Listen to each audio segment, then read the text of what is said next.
And then, trustee.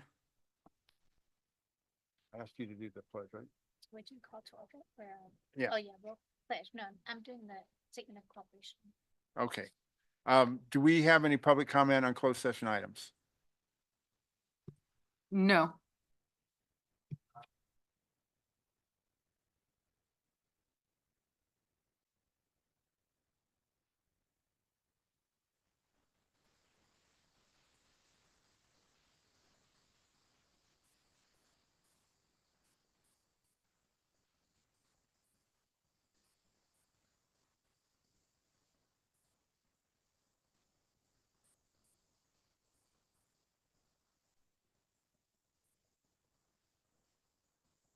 Can we have a roll call, please? Student trustee Parmigiani?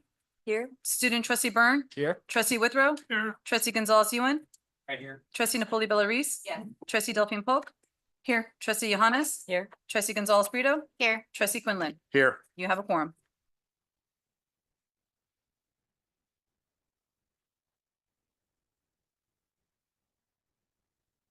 Yes. This is the board statement of cooperation. The Peralta Community College District Board of Trustees is committed to our effectiveness as a board through an annual self-evaluation and the establishment of meaningful goals. We dedicate ourselves to functioning as a high-performing team on behalf of the people we represent and helping students reach their educational goals. We therefore commit to honoring and upholding these commitments in words and in action. The full statement of cooperation is attached to this agenda item, but in summary, we commit to 1, build trust and seek to understand each other. 2, be prepared and follow good governance and ethical protocols. And 3, model the behavior we want others to exhibit. And for the second time, there was no report of action taken in closed session. Approval of the agenda. Can I get a motion to approve the agenda? Second. So trustee Withrow Yeah. and Deanna second. Okay. Call the roll, please. Student trustee Parmigiani? Yes. Student trustee Byrne? Yes. Trustee Withrow? Yes. Trustee Gonzalez Ewan? Yes. Trustee Napoli Bellarice? Yes. Trustee Delphine Polk? Yes. Trustee Johannes? Yes. Trustee Gonzalez Brito? Yes. Trustee Quinlan? Yes. Motion passes. Approval of minutes. Can I now get a motion to approve the minutes from the April? So moved. Second. Trustee Withrow and trustee Johannes made the second. Can I get a roll call? Student trustee Parmigiani? Yes. Student trustee Byrne? Yes. Trustee Withrow? Yes. Trustee Gonzalez Ewan? Yes. Trustee Napoli Bellarice? Yes. Trustee Delphine Polk? Yes. Trustee Johannes? Yes. Trustee Gonzalez Brito? Yes. Trustee Quinlan? Yes. Motion passes. Item 3.8, approval of minutes from April 22nd. So moved. Second. Trustee Withrow made the motion and trustee Ewan made the second. Can I get a roll call, please? Student trustee Parmigiani? Yes. Student trustee Byrne? Yes. Trustee Withrow? Yes. Trustee Gonzalez Ewan? Yes. Trustee Napoli Bellarice? Yes. Trustee Delphine Polk? Yes. Trustee Johannes? Yes. Trustee Gonzalez Brito? Yes. Trustee Quinlan? Yes. Motion passes. Item 3.9, associated student government reports. Are there any reports tonight?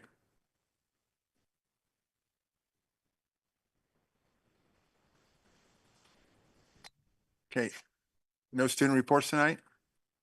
Item 3.10, Peralta Classified Senate Report. Is there anyone from the Peralta Classified Senate here to give a report? Item 3.11, District Academic Senate Report. Is there anyone from the Peralta Classified Senate here to give a report? Academic Senate, sorry. Oh, it says classified.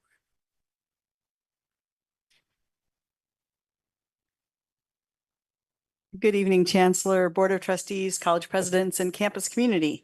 I'm Leslie Blakey, and as the Vice President of the District Academic Senate, I'll be giving the DAS report tonight. We are finishing up the work of the District Senate. This past year, we have engaged in work on discussing minimum quals, the new district shared governance manual, and discussed and passed resolutions, both those forwarded from college senates or brought directly to DAS. In late April, the district sent 11 faculty with representatives from all 4 colleges as well as DAS to the ASCCC plenary. At plenary, we engaged with colleagues across the state in general sessions, breakout sessions, conversations, and discussions of many, many resolutions. As Mark Johnson sent out in GEMS, we have a picture of the attendees, and in true academic senate style, adhering to our 10+1 guidelines, we have 10 of the Peralta faculty pictured and 1 not. That was accidental, but it seemed funny. We found that many colleges and districts are facing the same concerns as we have discussed here in our district, which is gratifying that we are not alone in budget concerns, scheduling issues, and desires to increase outreach to boost enrollments. And we look forward to continuing those discussions within our shared governance committees and on our college campuses as we work towards solutions in the next year. Of note is a resolution that was passed at DAS just at our last meeting, and that we want to bring to the attention of the Board of Trustees, which is urging support with the American Association of Colleges and Universities call for constructive engagement. So I'm just going to read the resolves. It's resolved that the Peralta District Academic Senate affirms its commitment to academic freedom, faculty primacy in curriculum and governance under Title V, and the collective defense of these principles across the California Community Colleges system. And resolved that the District Academic Senate calls upon the Peralta Board of Trustees to endorse the American Association of Colleges and Universities call for constructive engagement, pledging collaboration with faculty leaders across the state to uphold the values of academic freedom, shared governance, and institutional integrity. This is something we feel that is very important as we have more engagement, as more and more universities really are trying to band together against many of the threats that we are seeing across the nation in academia. So as faculty finish up the academic work of the spring semester, we look forward to productive conversations in the new academic year. We will have some new college senate leaders. Some are continuing, and some changes to the district level committee memberships, but we are always interested in having the faculty voices heard as we work together to support all of our efforts in our educating and supporting the students of the Peralta Community College District. Thank you. Thank you, Dr. Blakey. Item 3.12, we will now move to public comments. Please remember this portion of public comment is only for items that are not on the agenda. If you have a comment on a public hearing item, please wait for that item to be called to make your comment. Board Clerk, do we have any public comment tonight? Yes, President, we do. We're going to start with Heather Cisneros.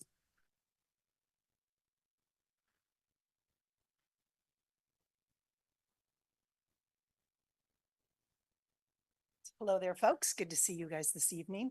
My name is Heather Cisneros. Get closer. Okay.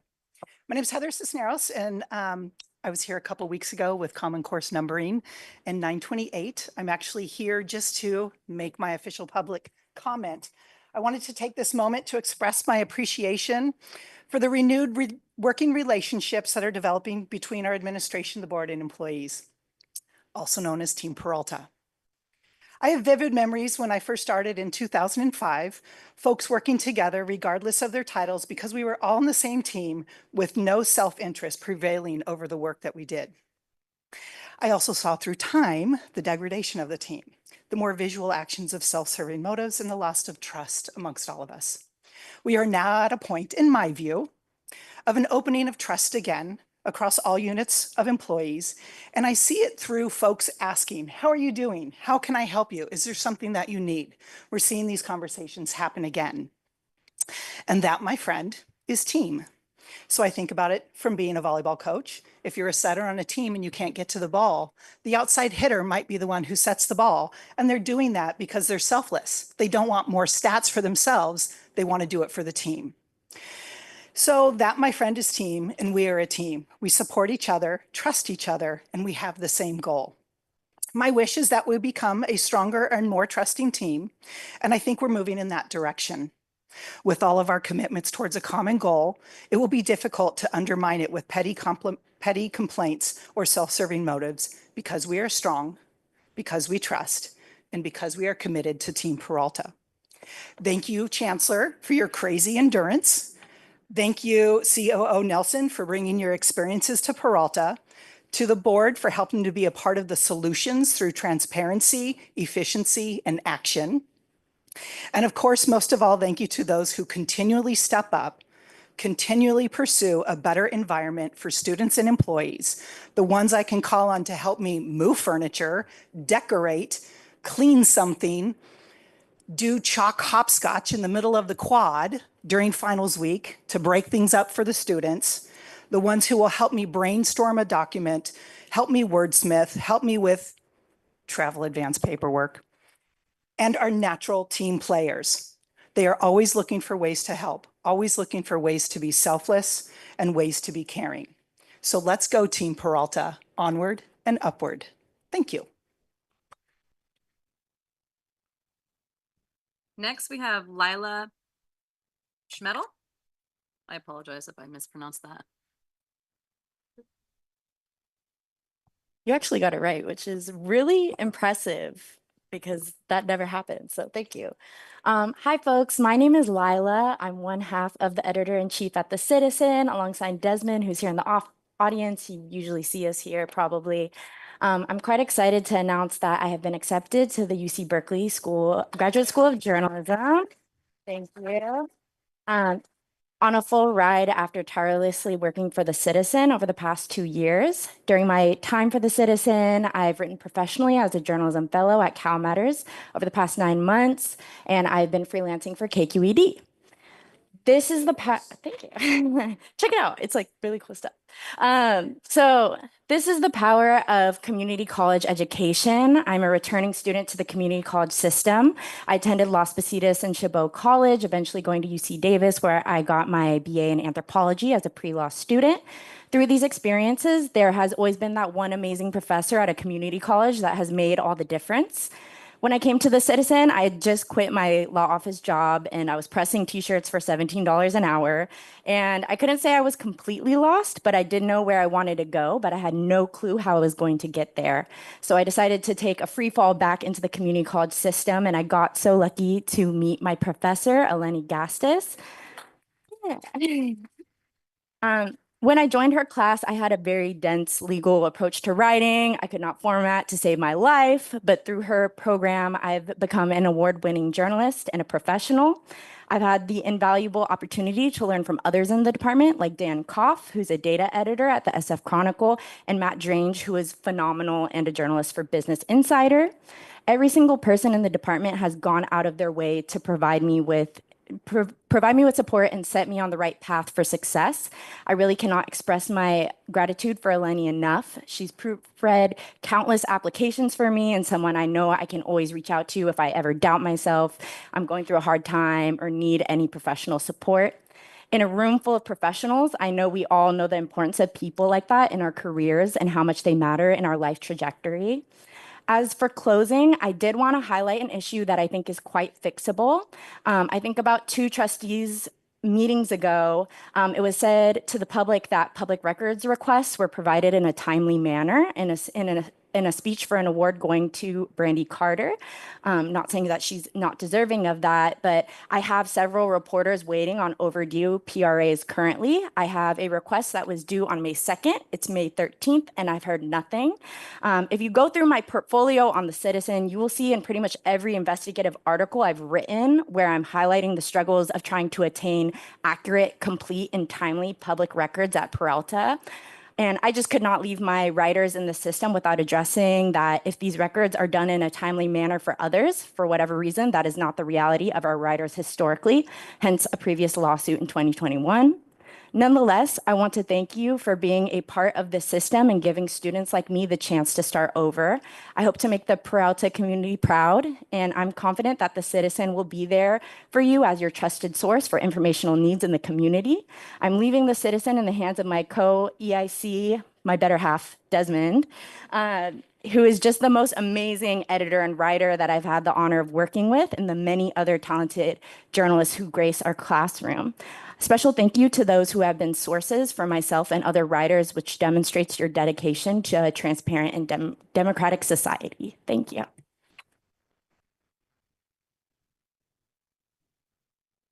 Next, we have Laney Gassis.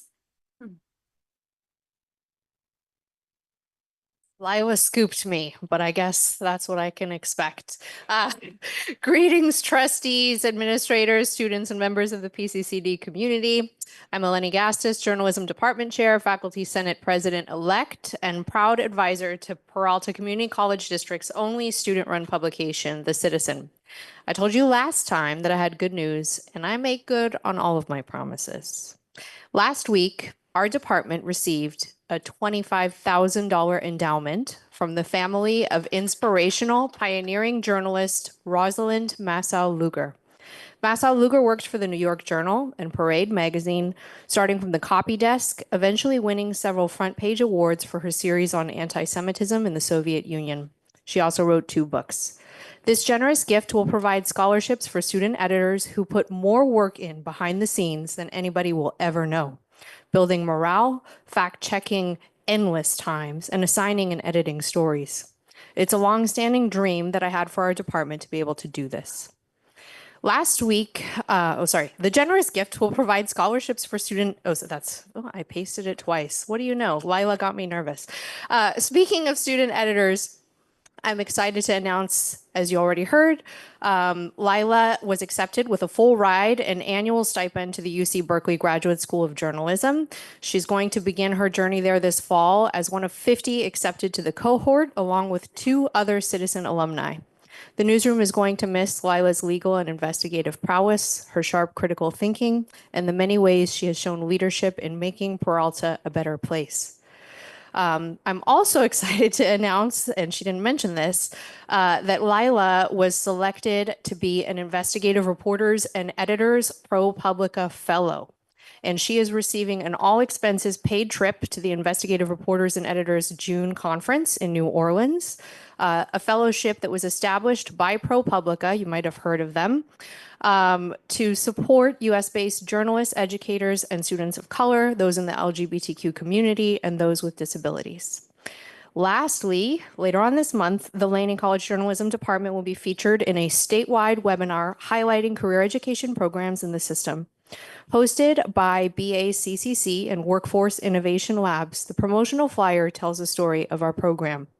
See how this small community college program transformed into a reporting powerhouse, rivaling Stanford and earning top accolades. All the above is a testament to the talent of our students and the passion, purpose, and possibility of Peralta. Thank you very much.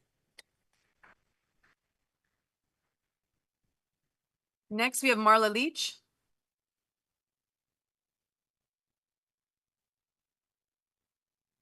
Boy, all that congratulatory stuff, and here I am. Okay.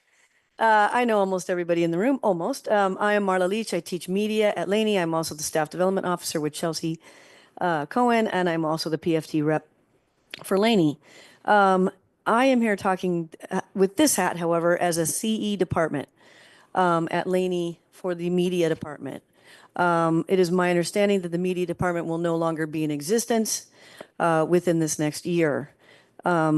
I just would like to say that I understand we have budget cuts. I get that. I know we need to do consolidation. I know we need to do all these certain of these things. I think that things can happen a little more gradually and with more involvement of the 2 departments, for example, that are being put together. I'm going over to BCC. I don't know what is going to happen after the next year for our part-time faculty, because my understanding is, and I'm still not even 100% sure about this part, is if we're a discontinued department or we're a merged department or a consolidated department. I'm not sure how all that even works in terms of, also, I don't even know the name. It hasn't really been announced to me personally, I don't think.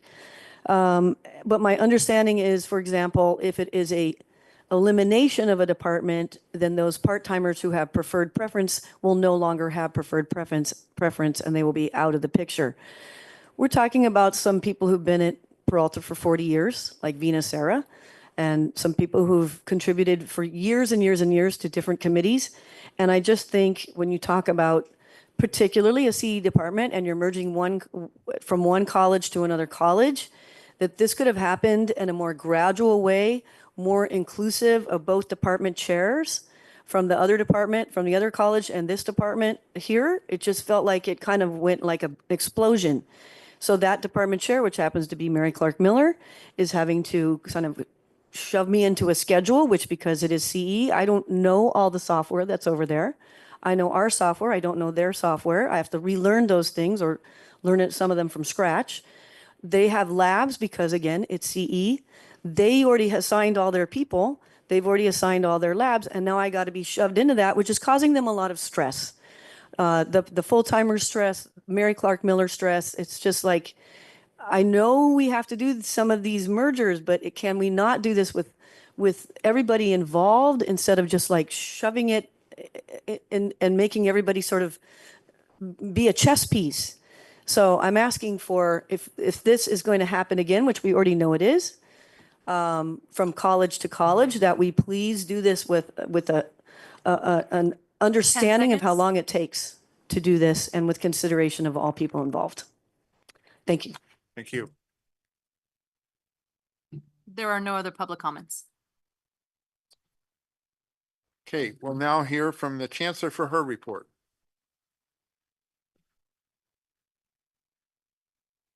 Well, thank you, Board President Quinlan. Good evening, everyone, district community.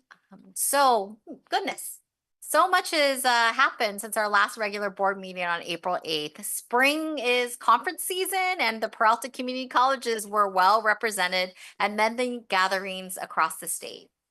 So let me begin. On the day after our last meeting, the APAHI, the Asian Pacific Americans in Higher Education, pre-conference sessions took place at Merritt College. So thank you to President David Johnson and the Merritt team for hosting.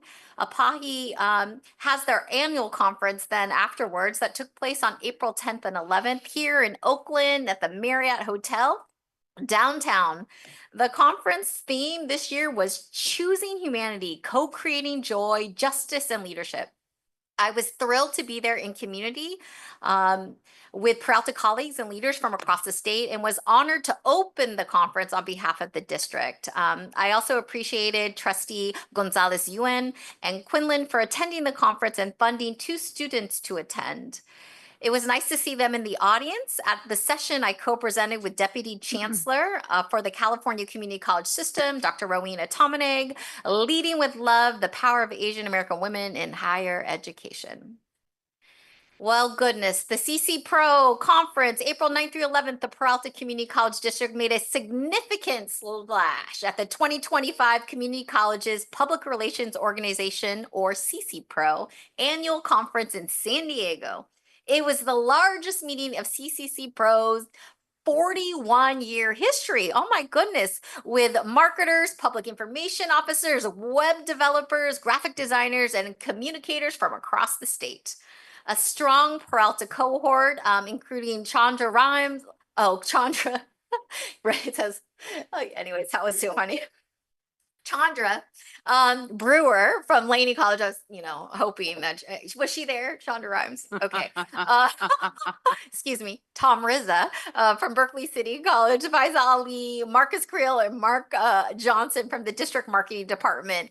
The team learned much from their peers and also brought home some well-deserved awards. Congratulations to our award-winning marketing team. On April 10th, I was honored to participate in a virtual forum organized by the Chronicle of Higher Education.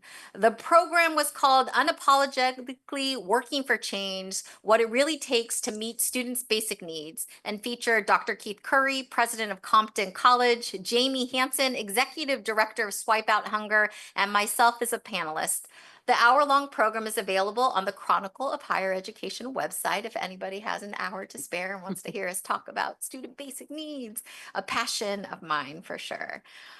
After the APAHI conference, I flew to Nashville for the American Association of Community Colleges annual meeting. The 2025 conference theme was the rhythm of student success, and I was honored to give the keynote pre-conference address for the American Association of Community Colleges affiliate councils. This includes the National Asian Pacific Islander Council, the National Council of Black American Affairs, and the National Community College Hispanic Council, and the President's Roundtable. The theme of my talk was finding your groove during challenging times, shaping the future of higher education. And I did a little try to have a little joy, had a little music. It was my first time bringing a speaker. So I'm trying to up my game for the Peralta Colleges. So I also serve as a board member of the National Asian Pacific Islander Council and was pleased to participate in a board meeting. And I rounded out the trip alongside Dr. Pamela Lester, who we all know well in this community, on Tuesday morning, featuring a session focused on building a culture of equity at your institution. Certainly the national landscape for higher education is really fraught right now. Lots of concerns across the nation about the future and the assault on higher education. So I was proud to stand firmly with my colleagues supporting equity and being unapologetic about talking about it at many sessions there. Last month, Berkeley City College celebrated milestone achievement in the construction of its new Berkeley City College West Campus. 1 year after breaking ground on the project, the superstructure of 6 stories, 60,000 square foot academic and administration building is reached its highest point. To mark the occasion, Berkeley City College and the Peralta Community College District leaders, students, faculty, and staff joined our construction partners, Kitchell, Excel Construction, and Radcliffe, and city leaders and community partners in signing a ceremonial beam. It's pretty cool. So I'm excited to see this women-led project making such progress. It was nice to be there with President Richardson and, of course, student trustees Parmigiani and Byrne. A week later, I had the pleasure of touring the building with State Senator Tim Grayson. Thanks to Senator Grayson for your interest in the Peralta Colleges and projects like this design build project. And let me say, the view from the rooftop deck is pretty spectacular. It's going to be the hot spot, right, Dr. Richardson? Absolutely. On April 16th, Laney College's Machine Technology Department Chair Professor Adam Balog was featured in a compelling news story by Leanne Melendez on ABC7 News. The segment addressed the potential impacts of tariffs and the critical need for domestic manufacturing workforce, positioning Laney College as the key institution in addressing this challenge. During the story, Adam spoke thoughtfully about the needs of training this new workforce and showcased the skills mastered by Laney College students when they earn their machine technology certification, including a precision-made telescope, which has been an incredible project that they've done. The ABC News story got picked up by MSNBC, MSN.com, and its broad audience of 122 million readers, generating great media buzz for Laney College. So congratulations and thank you to Department Chair Balog for all of his great work. On April 18th, I had the honor of participating as a panelist for a LIFT webinar entitled Emotional Intelligence, Managing Yourself and Your Relationships at Work. LIFT is the Leadership Institute for Tomorrow, a program housed at the California State University, Fullerton. The webinar program was intended to help participants understand the role of emotional intelligence in workplace success, learn techniques to improve self-awareness and self-regulation, and develop strategies for building better workplace relationships through empathy and social skills. And so really pleased to represent the district and support our classified professionals across the state with that. I know, I'd like to remind you all and thank you once again for the outstanding showcase at College of Alameda on April 22nd. Thank you so much to the College of Alameda and our President Dixon. So Fazia Ali accompanied the board, President Dixon, and me on our tour of the college, including stops at the beautiful new Transportation Technology Center and the Basic Needs Center. We're looking forward to that actual official unveiling here soon. And if you haven't seen the showcase, it's available on Peralta's YouTube channel. So tune in. That's another hour maybe of watching. You guys should get your playlist together, community. Let's do it. A dedicated group of faculty representatives from the Peralta Community College District recently joined colleagues from across the state at the Academic Senate for California Community Colleges, ASCCC, to the 2025 Spring Plenary Session in Irvine, California. The plenary, a key event for faculty leadership, as President Blakey just shared, is a It provides a virtual forum, a vital forum for discussing and voting on resolutions that shape the future of California's community colleges. This year's theme was Creative Collaboration Now, Leading for Student Success.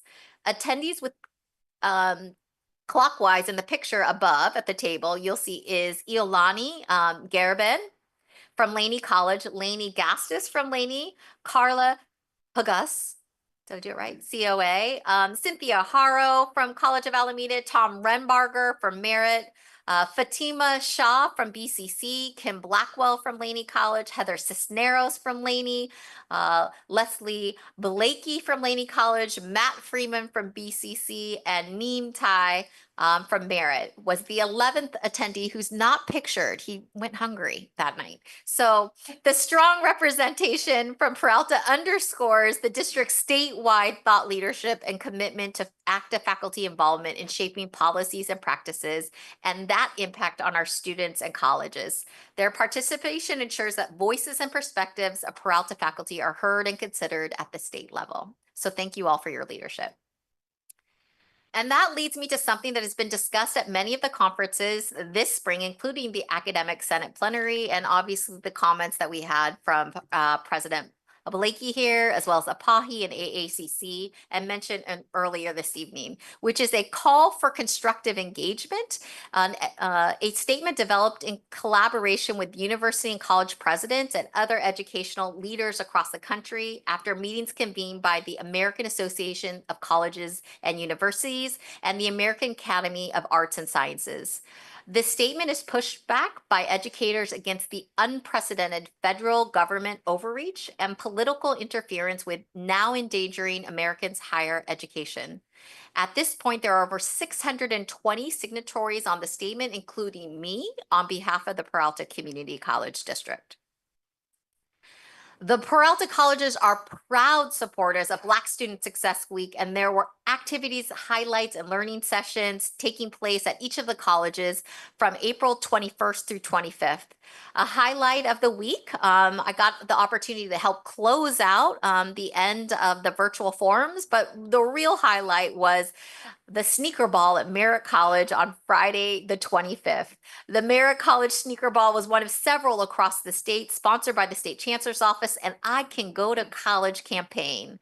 Once again, President David Johnson and the Merritt College team were fantastic hosts, and a good time was had by all who attended. I heard there was lots of dancing, and which included students not just from Merritt College, but other Peralta colleges and those across the East Bay. And I understand that Executive Director Abdul Pridgen came flossing and maybe won the award for the best sneakers. So yeah, some little, I know, him in the red bottoms. Exactly. So absolutely. So congratulations to Merritt College's team and to Executive Director Pridgen on winning a little street cred for the shoes.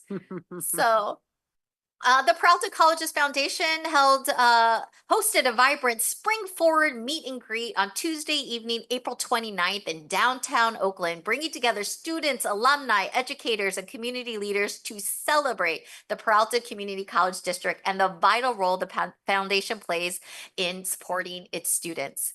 The event held at a beautiful venue, courtesy of Bearing Co.'s Stack Space at 1900 Broadway, served as a platform to introduce the foundation and express heartfelt gratitude and dedication for the service they do. I was grateful to share some updates on the Peralta colleges with who attended, including trustees Quinlan, Gonzalez Brito, and Johannes, and also Dr. Bill Riley, former trustee and now chair of the foundation board. Included there was Oakland Mayor Kevin Jenkins, and we heard from many amazing Peralta alumni, including Adrian Abuyan, who emceed the event, and Neem Link, who told attendees that he got a better math education at BCC than from his roommates who attended UC Berkeley. A huge highlight came from Laney College music student Benton Smith, who served as DJ. Near the end of the evening, Benton shared the incredible news that he will be graduating in May and transferring to the Berkeley College of Music in Boston. And then he sang an original song he composed about his experience as a student. And y'all, I mean, it was really beautiful event. So thank you again to the foundation and the work on supporting the Spring Forward event. And thank you to the college presidents for joining me. On Thursday, May 1st, we had a glorious day here in Oakland as we kicked off the Smile season and the month-long celebration of student success throughout the district with the Peralta Association for African American Affairs Scholarship Awardee reception. Awards were presented by the college presidents, Dr. Denise Richardson from Berkeley City College, President Melanie Dixon from College of Alameda, Dr. Becky Opsada from Laney College, and Dr. David M. Johnson from Merritt College. Recipients included Jaden Grizel from Berkeley City College, Vanessa Foran from Berkeley City College, Jamal Hamilton of College of Alameda, Christopher Dalton, Shaquan Miller Jr., Tamara Copes, all from Laney College, and Jayla Marie Flores from Merritt College. Recipients of the Celestia Singang Beyonda International Award included Lewom Jabarazadi and from Berkeley City College and Alvin Adonai from Laney College. I apologize. I really try to do the names right, but so it was really wonderful to be there. And Dr. Della Morris from the Oakland chapter of the National Association of the Advancement of Colored People, the NAACP, presented the NAACP award to Mr. Z. Anthony Chrisley of Laney College.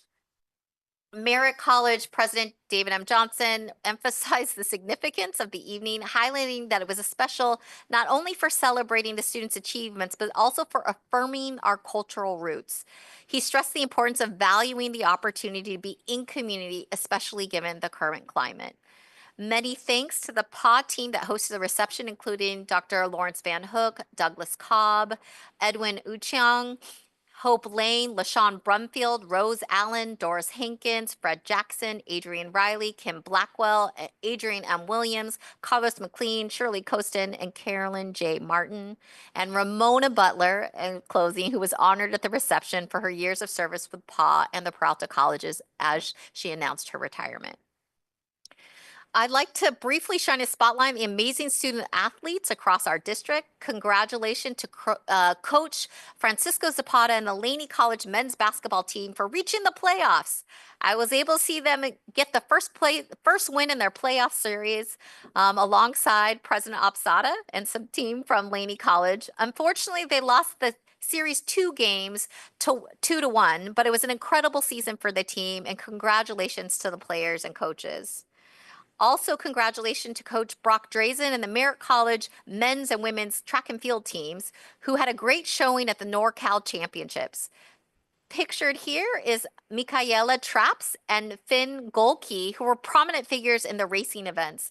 Michaela achieved a lifetime best of 12.06 seconds in the 100-meter preliminaries, securing a place in the 3C2A NorCal Championship and a subsequent 12.15 second run in the finals. Finn excelled in the 400 meter, clinching the silver medal with a time of 47.77 seconds after winning his preliminary heat.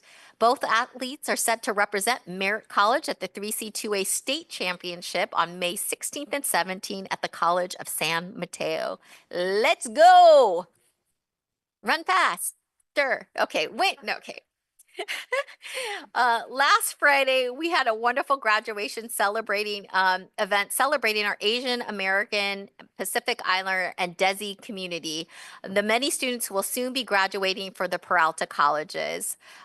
Last year, the district-wide AAP graduation, I was so proud to see the tradition continue. So this was the second annual one this year. And thanks again to the Merritt College team for hosting the event.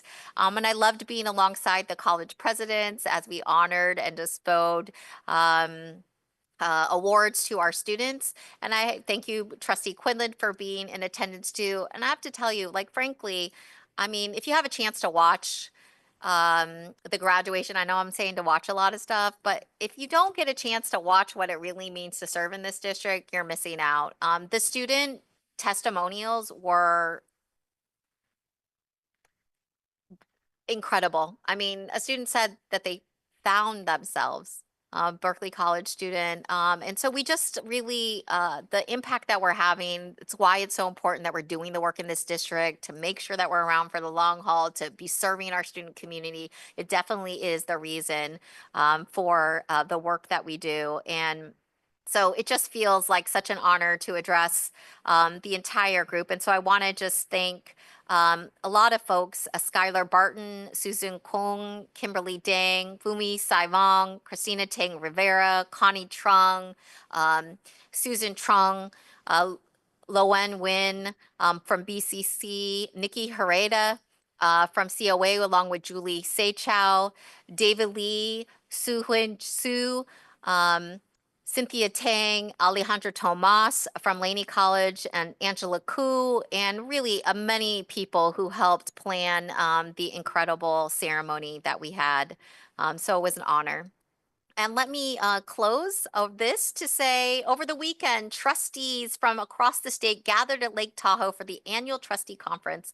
And I'm pleased to share that 2 of Peralta's trustees were honored during the conference, with Bill Withrow and Nikki Gonzalez Yuen both receiving service award. Trustee Bill Wither's 20 years of service to the Peralta Community College District represents an extraordinary commitment to our students' community. His unique blend of financial acumen, military experience, and civic dedication as former mayor has provided invaluable perspective and stability to our board. His advocacy for veterans, support services is also really inspiring. We congratulate him wholeheartedly on his well-deserved honor from the Community College League of California, and thank him for his enduring dedication to the Peralta community. And for 20 years, Trustee Nikki Gonzalez Yuen has been a dedicated trustee for the Peralta Community College District. His unique combination of legal training, expertise in political science and social justice issues, advocacy for environmental sustainability, and long-standing role as a community college educator provides critical insights to our board. Nikki's commitment to students and employees truly embodies the community college mission, and we sincerely congratulate him on a significant milestone and thank him for his dedicated service to our students and our community. So congratulations to both of you. Last month, we celebrated Classified Professionals of the Year in the Peralta District, which included Jamila Sela, the Classified Professional of the Year from Merritt College, who became Peralta's district nominee for the statewide honor. And I'm thrilled to share that at the May 20th meeting of the California Community College's Board of Governors, Jamila will be recognized as one of the statewide Classified Professionals of the Year. Congratulations, Jamila. And once again, thank you for all of your hard work and dedication. On a somber note, I'm sad to share that 2 faculty members have recently passed away. Linda King was a longtime adjunct English professor at Berkeley City College. Linda's passion for education, boundless energy, and unwavering dedication profoundly impacted everyone at BCC. A former BCC student who returned to teach English in 2012 after earning her MFA from Mills College, Linda was a dedicated mentor who tirelessly supported students, always investing extra time and effort to help them succeed. Dylan Errett had been teaching at the Peralta Colleges since 2008, starting as a tenure-track instructor in humanities at the College of Alameda and then transferring to Berkeley City College in 2011. He regularly taught storytelling, world religions, and other humanities and philosophy courses in the Department of Arts and Cultural Studies at BCC. He had an especially careful and generous approach to everything he did, and he often organized field trips, visits for students to encourage learning through experiences in the everyday world around them. My condolences to their families, our colleagues here in the district, and students. And I'd like to request that we close the meeting in their memory. And that concludes my report for this evening. Thank you, Chancellor. Item 4.1, other post-employment benefit OPEB bonds payment plan update. We are ready for the presentation, Chancellor.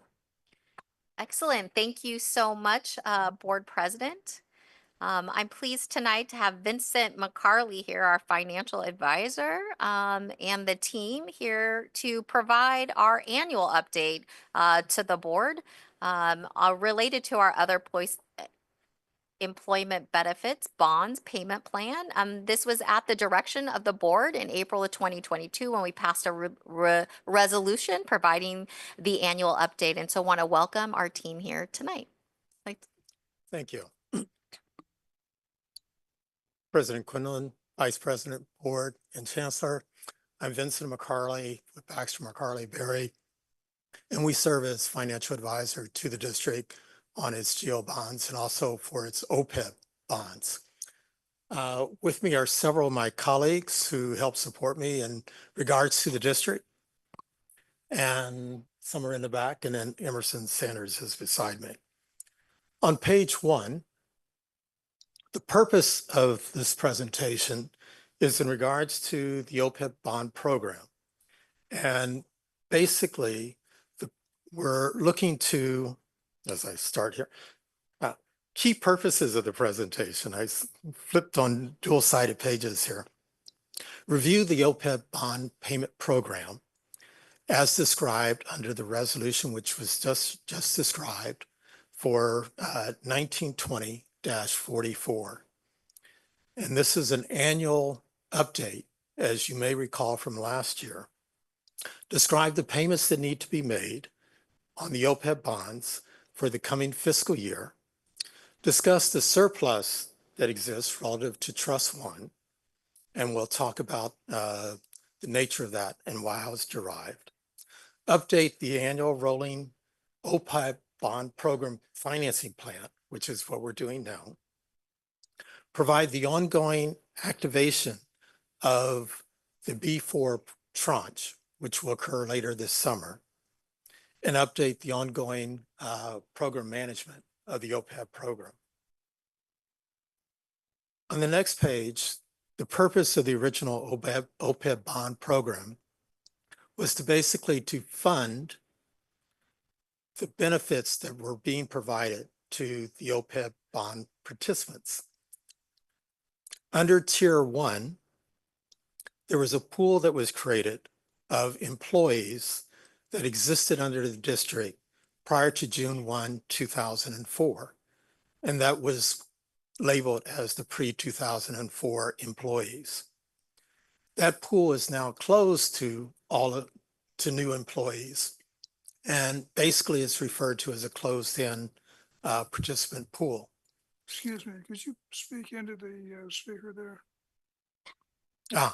Is this a little better? That's better. Thank you. Okay, good deal. Thank you.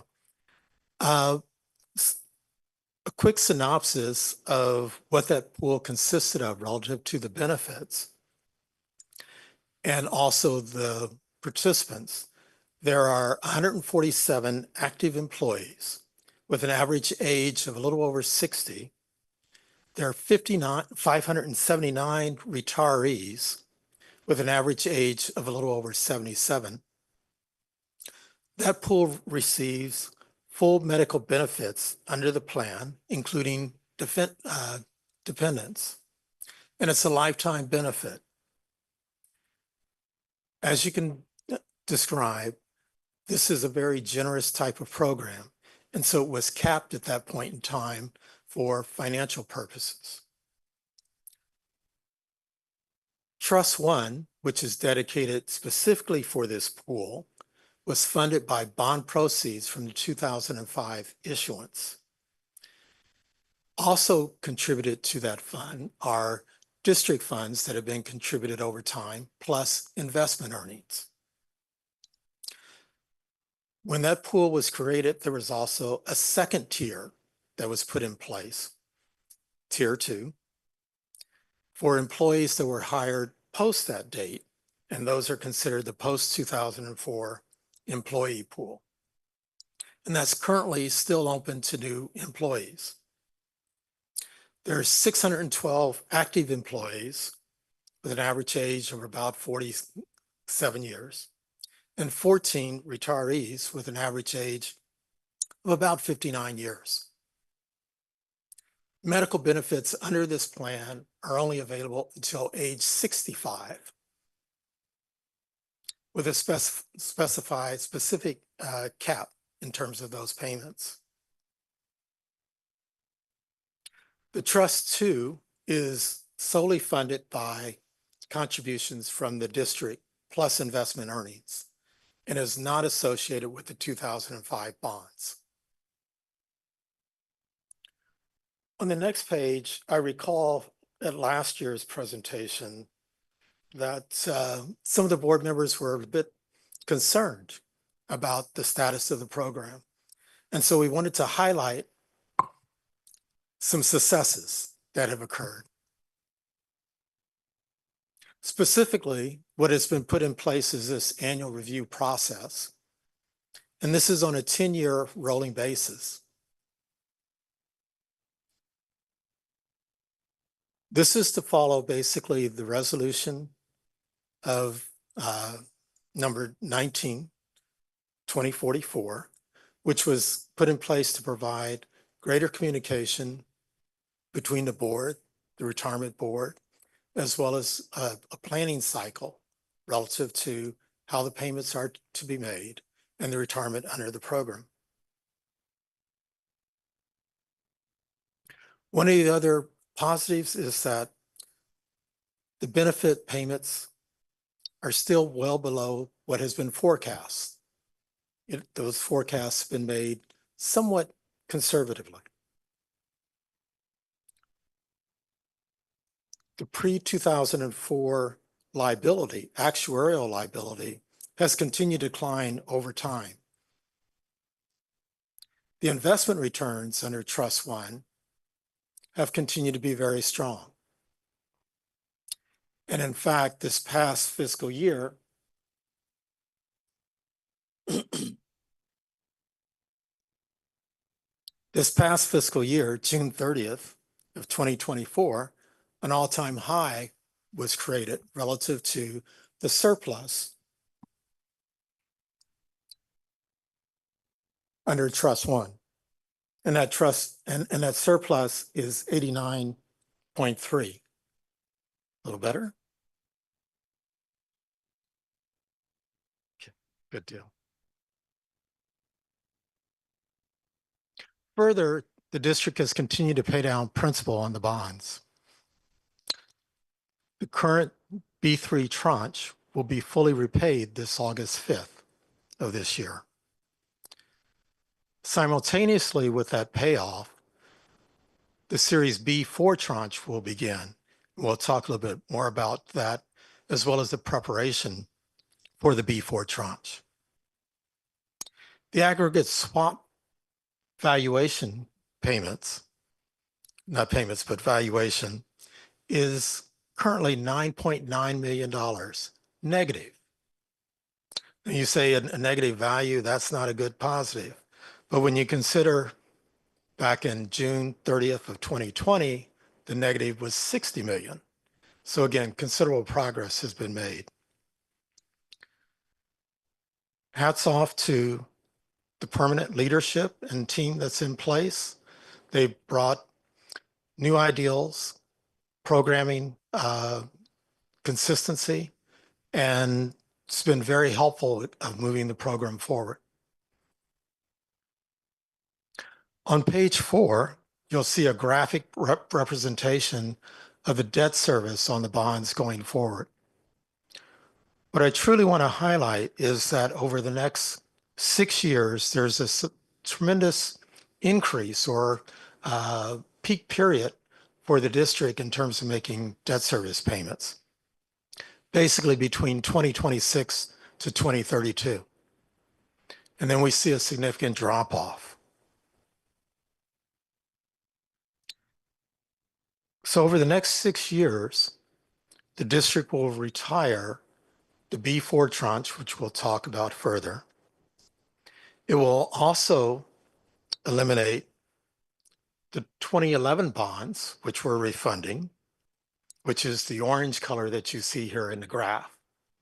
And so again, you're seeing that as a result of this next period of time, getting to August of 2031, there's about a $6 million reduction in debt service at that point in time. So the trick is trying to get to that point without overburdening the district.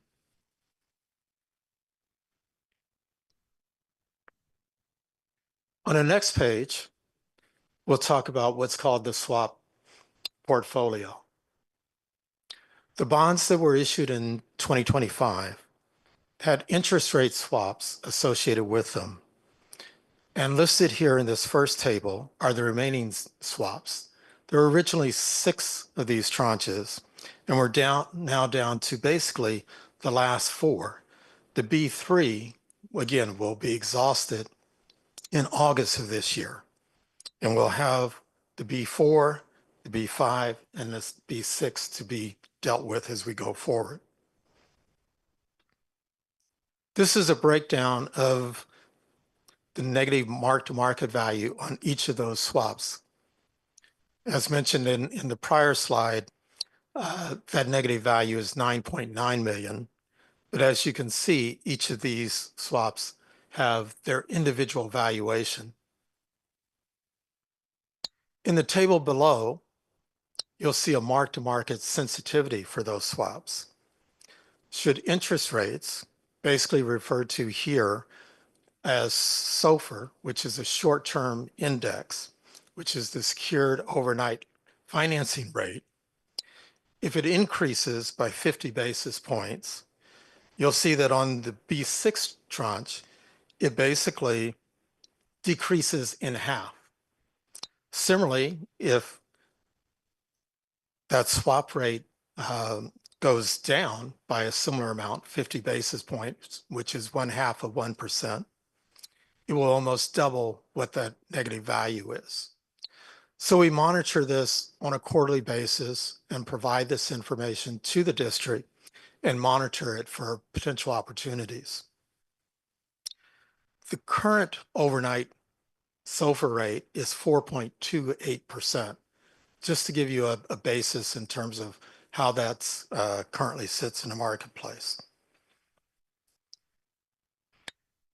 As we get ready to approach the B4 tranche, the interest rate that's associated with that tranche is 5.2%.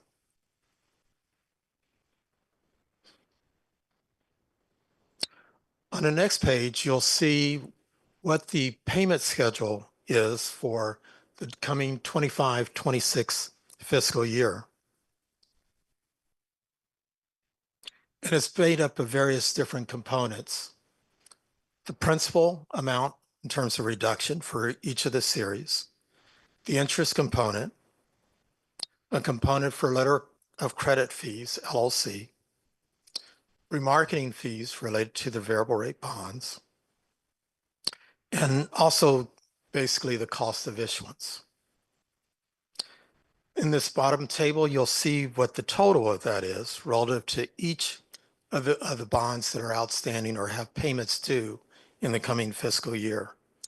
So for the B3 tranche, we're looking at 8.1 million, the B4, 3.7, the 2006 bond modification, a little 700,000, the 2011 refunding, 6.1, basically for a total of $19 million to be budgeted for fiscal 25-26. On the next page, we basically describe the sources of funds that are available to make those payments. First is a dedicated OPEB appropriation, which is approximately $6.7 million each year. And that comes directly from the general fund. Next is a supplemental OPEB appropriation, which also comes from the general fund. But as you can guess, additional monies from the general fund puts pressure relative to other potential uses. whether that be operations, salaries, etc. Another option is a draw on Trust One. And there's limitations in terms of the ability to draw on Trust One. As I mentioned, Trust One is funded by the 2005 bond proceeds, plus contributions from the district and investment earnings. Those funds can only be used to pay benefits, OPEB benefits, or to draw to pay principal amount on the bonds, but only in circumstances where there is a surplus.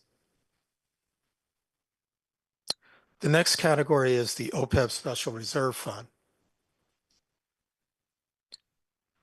This is also funded from the general fund, but can come from other sources as well that the district sets aside for purposes as described as a reserve. At the end of 2024, there was $4.3 million in the OPEB Special Reserve. Based off of the board's resolution from earlier this year in February, the district intends on depositing another $3 million into the OPEB Special Reserve. And from my understanding, there's plans to make additional contributions during the coming fiscal year to this reserve. Ideally, the reserve should be funded at a level of $12.3 million. And the reason for that is, as I mentioned, there's limitations on the ability to draw on Trust One. Should Trust One not be available, the district would need to resort to other sources, and the reserve fund would be one of those.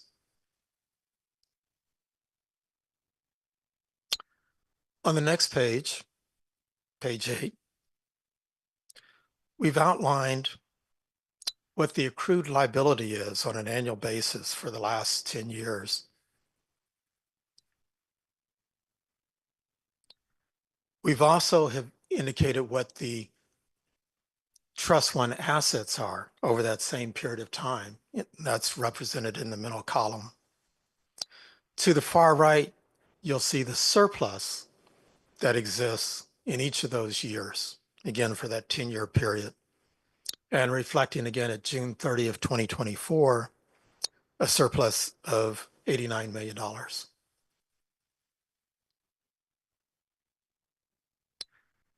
As I described, the district only has the ability to draw on Trust One for purposes of making OPEB payments or for making principal reduction on the bonds. And so if that surplus is not available, you cannot draw on it, again, as an offset for those annual payments that are needed. And reflecting back, that is the reason for the strength and requirement for having the OPEB Special Reserve. And the planning process that we're doing now and will continue to do.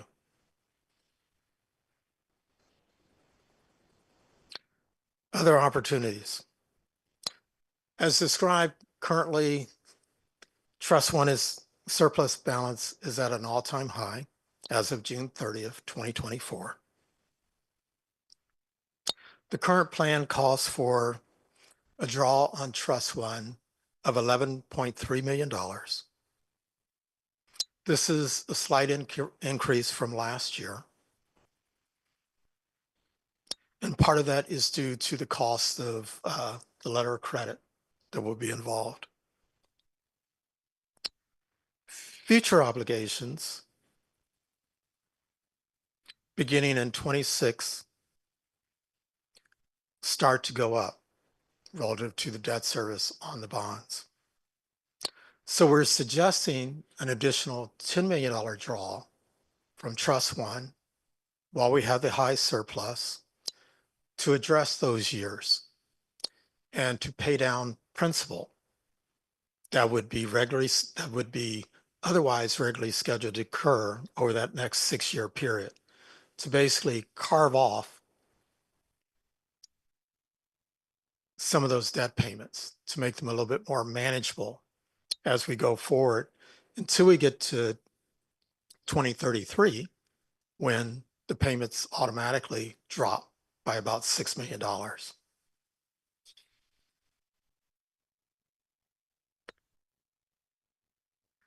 Conversion of the B4 tranche. The bonds were originally set up with a very complex structure, which included capital appreciation bonds that would convert at a future date to what are called auction rate securities. Auction rate securities no longer are viable in the public market as a result of the financial crisis in 2008. So therefore, what we have done to date is create a conversion to what are called variable rate demand bonds backed by a letter of credit, which is quite viable in the market and is well accepted and brings across a lower cost of funds. If we did nothing and we still converted to auction rate securities as under the documents, and we had a failed auction, the rate would go to a default rate of 12%, whereas the swap rate on the bonds is, as I described earlier, 5.2. And so clearly there's a better road for us to take, and that road is the variable rate structure backed by a letter of credit. And so that is the path that we're working on now to put that documentation in place.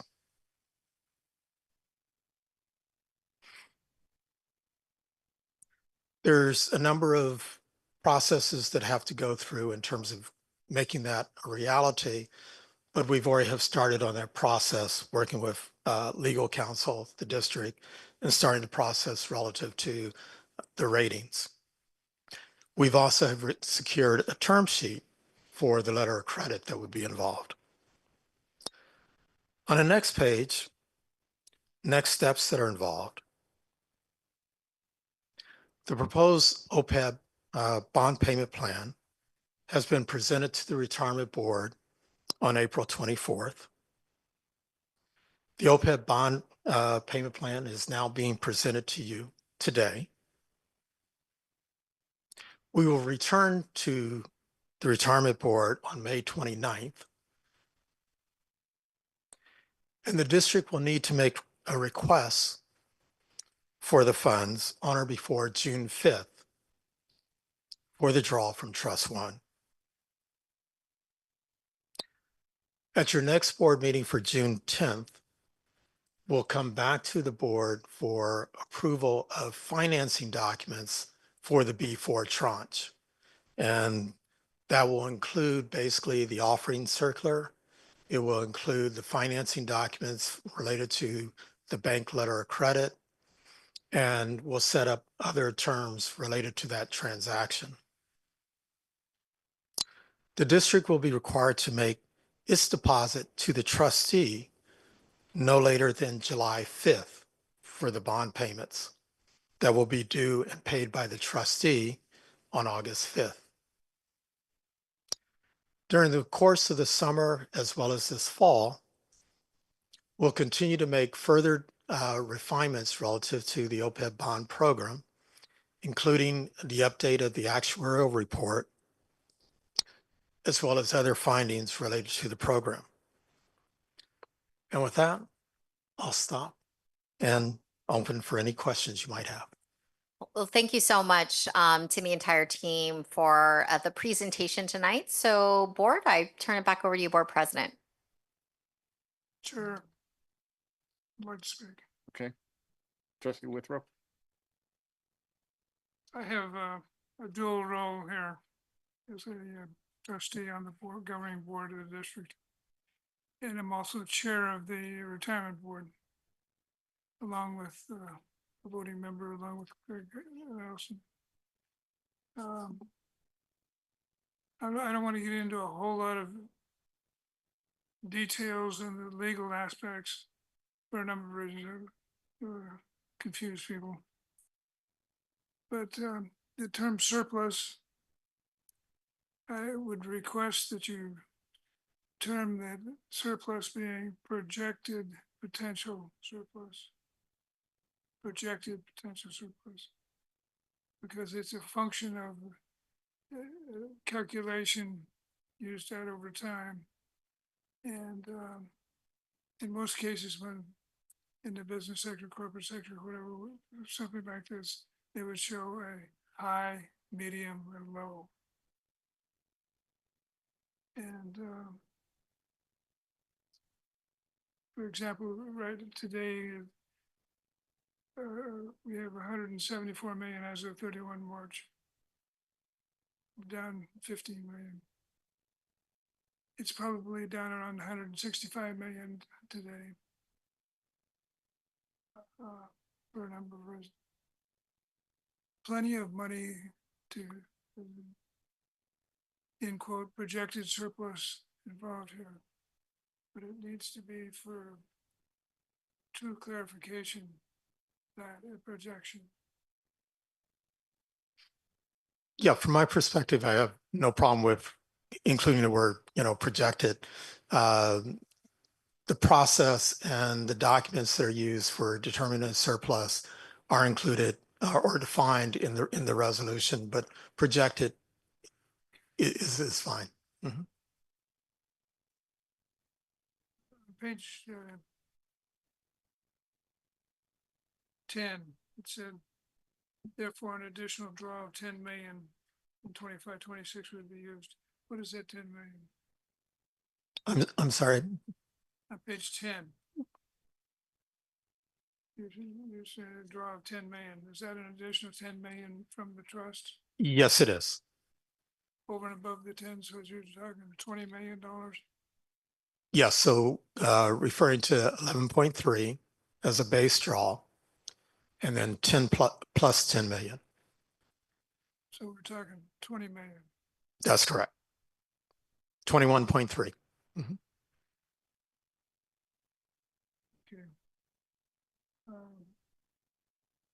We do need to recognize that, well, first of all, I was part and parcel in 2005 putting this thing together. And so I've got a kind of a memory kind of issue here. I want to appreciate the fact that the chancellor has wished, the current administration has wished to make this come alive to this board. It should have been done back about 10 years ago. The fact that we started with $153 million liability, 20 years later, instead of being at half of that, we're at 286 million, roughly. It's insane. Absolutely insane. It's probably an example. You could write a book on it. One of the worst examples of financial management that I've seen in the last 50 years. And the fact that you're approaching this in a rigorous way and conveying it to the board here, probably in details that it's something that has to be done, but we can't look at it and again, like we've got a lot of money. Hopefully our healthcare costs are going to be down, but the internet would indicate that over the course of the next 10 years, the cost of healthcare is going to skyrocket. Whether they're right or wrong or not, I mean, there's a lot of rationale behind it, the trust and tariffs and all of that stuff that are going on. So we've got to watch very closely where we're getting at, because if the market, for example, drops 25% and our cost of healthcare goes up substantially, we're going to come up with a negative. And the district, by legal language and whatever, is going to have to come up with the money to reimburse the trust to bring it back up to an even source. Do you understand that? I do. Obviously, I can't account for items or events that may occur in the future, just like in 2005, you know, people could not account for some of the changes that had occurred in the world markets, such as the 2008 crash. What I will say is that we've tried to be conservative relative to our analysis. We've tried to look at the base documents from the district and its consultants, being the actuarial report, looking at the investment report, looking at what the history has been over time, some of the good work that has been done by the district relative to the new healthcare plan that was put in place. We try to be proactive in as GASB accounting rules changed, to make modifications to the discount rate that was used in the actuarial reports. So trying to account for those items as best we can with the information that we have to work with is what we're trying to do. And one additional thing from the standpoint of the investment process. And don't take it that I'm running scared here, but if the market drops 25%, we're structured that our trust should drop to 10%. 25% market down, we drop 10, meaning we've got a relatively conservative position in the marketplace. Does that make sense? It does make sense. I'm not a investment analyst. That's not my role. But I will say is that just as, you know, we've had the market difficulty in regards to the pandemic, the market bounced back from that in a period of time. Similarly with, you know, recent announcements in regards to tariffs, the market dropped as a result of that. It's also has bounced back. So if you even look at the so-called day of liberation, the market is back above those levels now. The market will have its cycles. As I highlighted, one of the risks is that there is no surplus. And then there's added pressure relative to the district about resources to, you know, pay debt service payments. And that's the importance of trying to build the OPEB special reserve to provide additional cushion and time.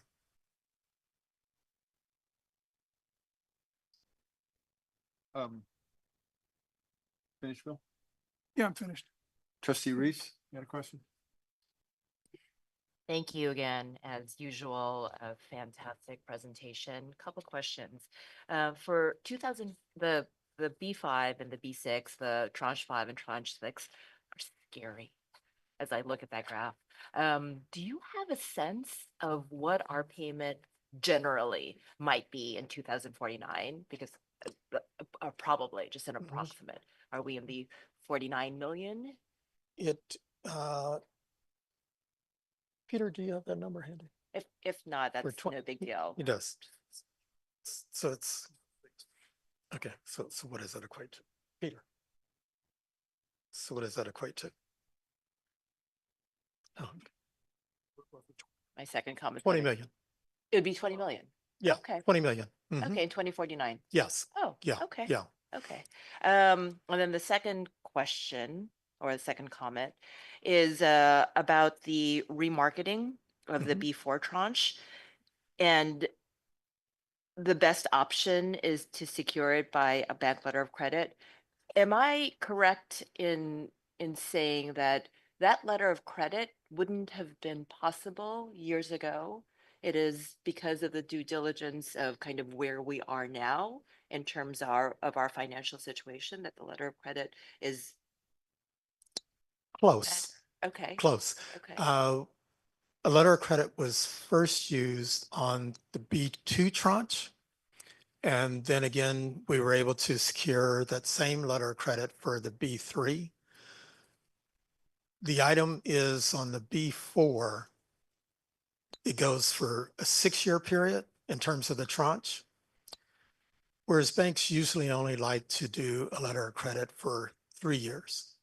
This last tranche for the B3 was 5 years, and we were able to get the bank to go for that full 5-year period.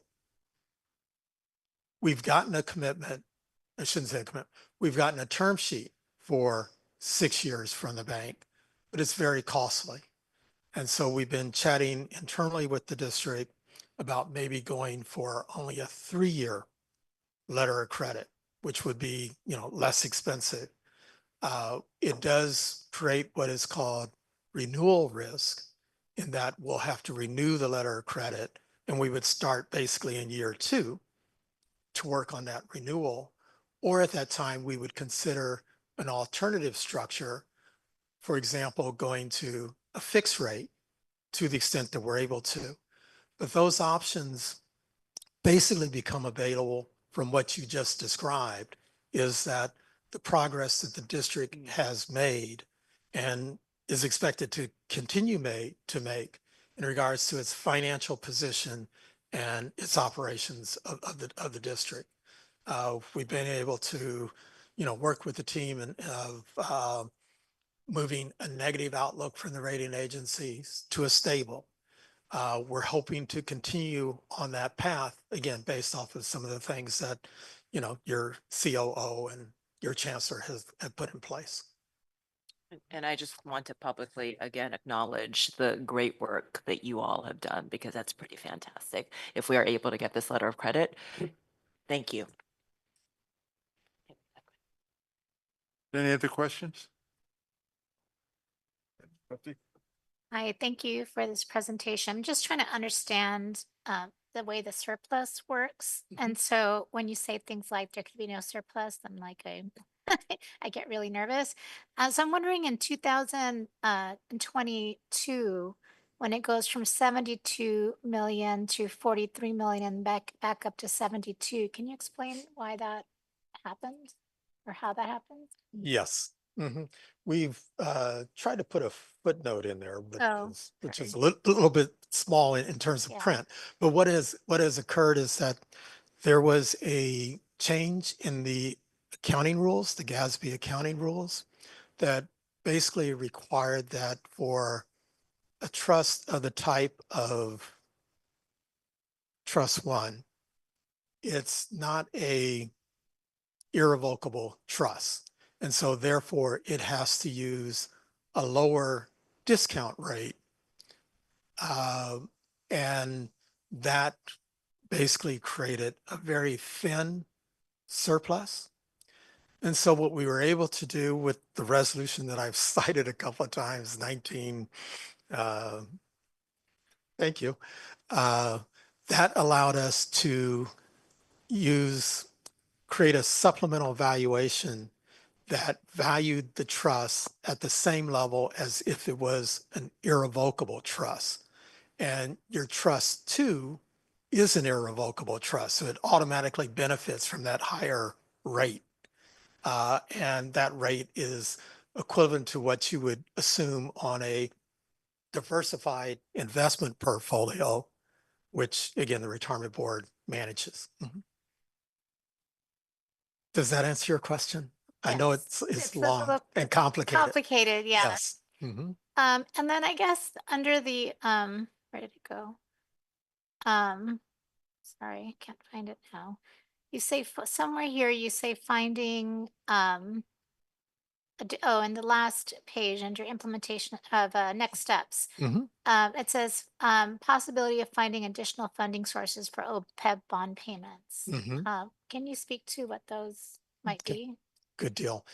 It would be just concepts at this point. The district has a lot of real estate assets. Trust the pool that I talked about in terms of the pre-2004 pool, that's going to continue to decline in terms of just membership. As well, we've talked about scrubbing that pool in terms of are all the participants that are listed there, are they eligible participants? and seeing what other, aspects that we can put in place that might lessen the liability as well as possibly create resources that could be utilized for those OPEB bond payments. Thank you.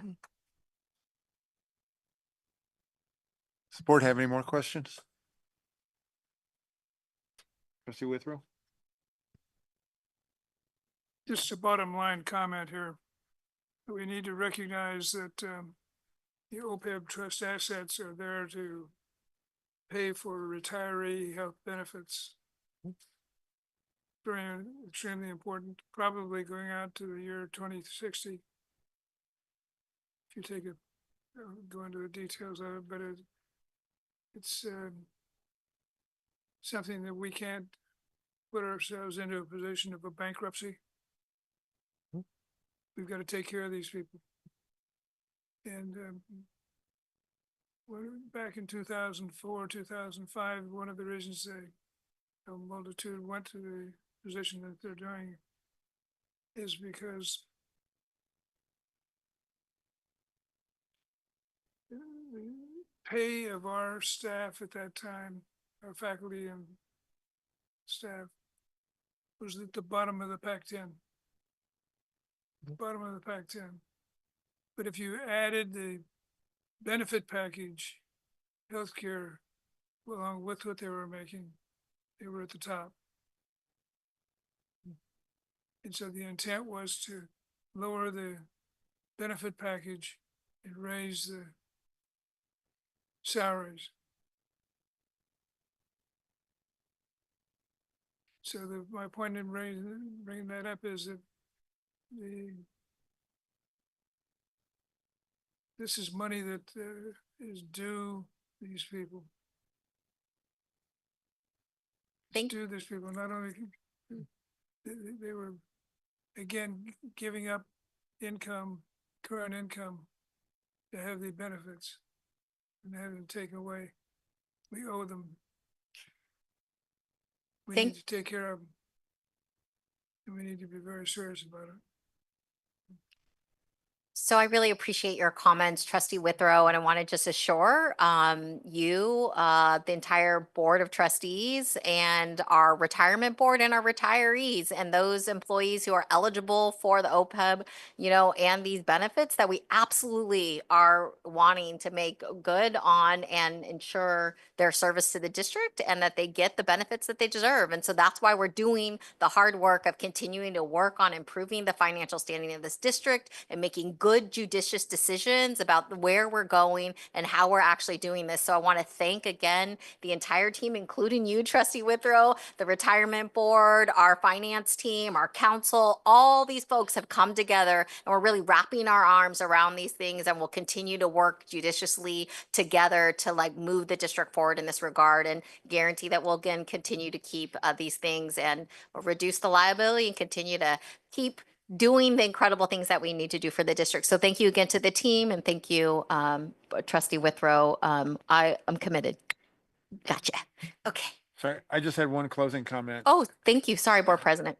If board members of the public will go back and look at these reports from 2022 and 2023, each year they've gotten progressively better. Not great, but better, significantly better. And this is much better. Part of it was because of the changes we made in the, despite the lumps we had for a little while, the way our benefits were distributed, the system. But this looks much better than it did 2 years ago when I first came on the board. Appreciate that feedback. And, thank you to the employees in the district, right? Because that was work that everybody did together in order to position us better. So again, thank you to our bargaining partners and everybody for the work. So thanks again for the presentation tonight, and I'll turn it back over to the board chair for the next steps.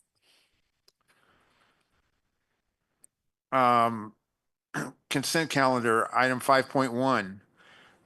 Can I get a motion to approve all consent items? Move So moved. approval.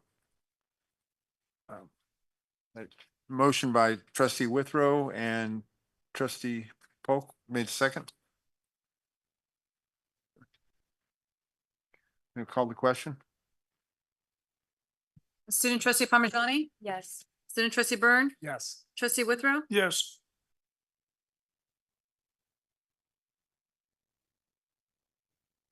Trustee Gonzalez Ewan. Yes. Trustee Napoli Bellarice. Yes. Trustee Delphine Polk. Yes. Trustee Johannes. Yes. Trustee Gonzalez Brito. Yes. Trustee Quinlan. Yes. Motion passes. Yes, so thank you, Board President. Item 10.1, this action in front of you tonight is the last step in the process that authorizes the staff to send final layoff notices to impacted employees.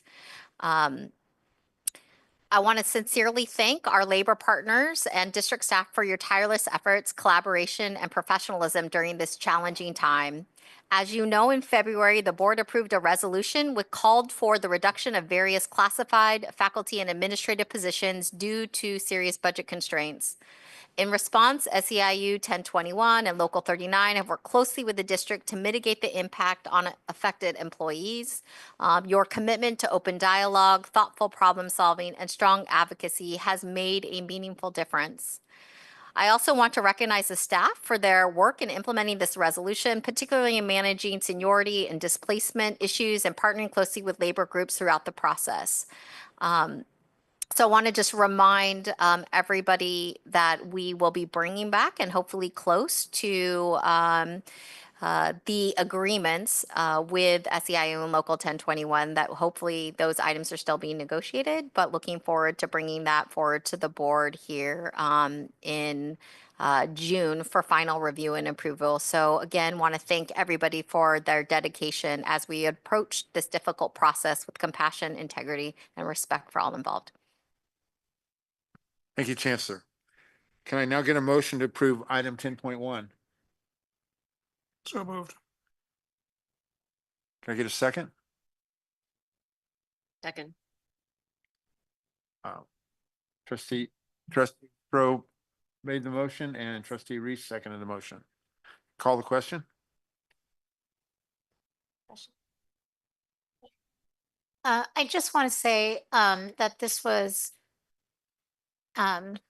we heard from all our constituents and from our longtime employees at Peralta. And I think it was, really difficult for people to share, how this impacted them. It was important for us to hear that. I think that the effort by the district and our labor union partners to mitigate the impact is just, it's really important to lift that up and really telling the commitment that all parties have to put our employees first. And so I want to thank all our partners for pushing us. They pushed us, and I think that was really important.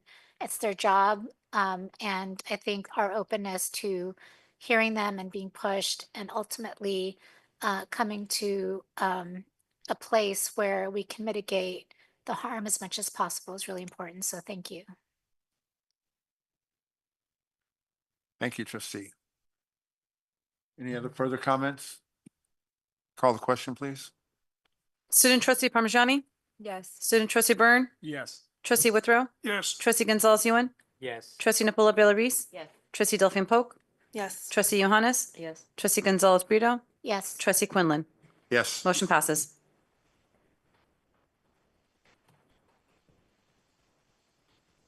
Chancellor, item 10.2.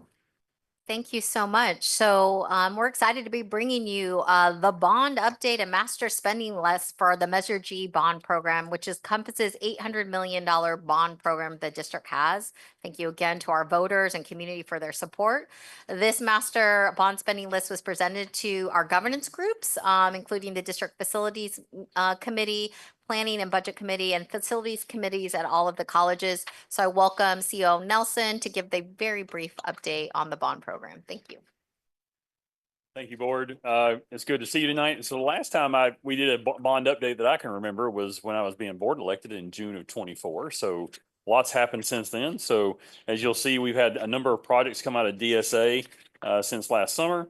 We've also had several milestones that the chancellor spoke to a little while ago, and we have a lot of move-ins happening over this summer with ribbon cuttings and groundbreakings to come. Going to the next slide, highlights from since summer. We've done several things around the bond program, such as we purchased BMET, which you'll see here in just a moment, which is the bond management executive tool. We closed out Measure A. We sold $150 million in GO bonds, which is what we just passed recently. We also refinanced and saved taxpayers $14 million, which is significant to our people who pay taxes for our GO bonds. We also worked on total cost ownership, which I presented in the fall. And also we've issued on-call consultant, which we'll be awarding in June of 2025 to refresh those contracts.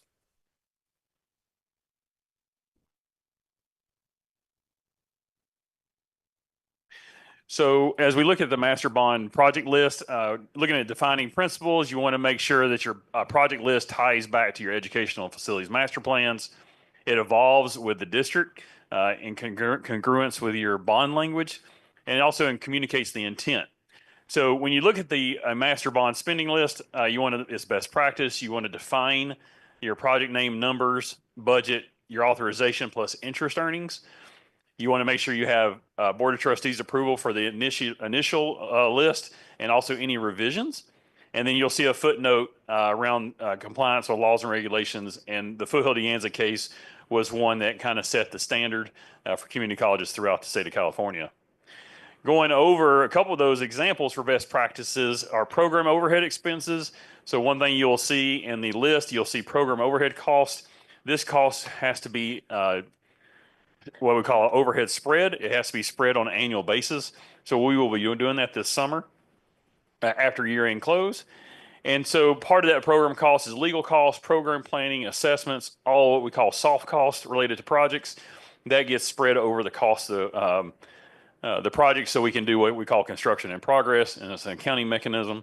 And then other also too, in addition to that, the interest earnings that the district has received since the beginning of the bond has been a little over $5 million. So this bond list reconciles that $5 million from the county treasury and it allocates those to specific projects. So the bond list that you see, I also put it at your table so you can see it. So if it's too small for you, but you'll see the bond spending plan by campus and for the district. And so a couple of just highlights of that, you'll see projects that have already concluded, but also projects that are upcoming. Each campus has the campus contingency of $1 million. And then also there's a district-wide contingency, or what we call a catastrophic contingency, of a little over $17 million, which we will spend down as the bond starts to wind down.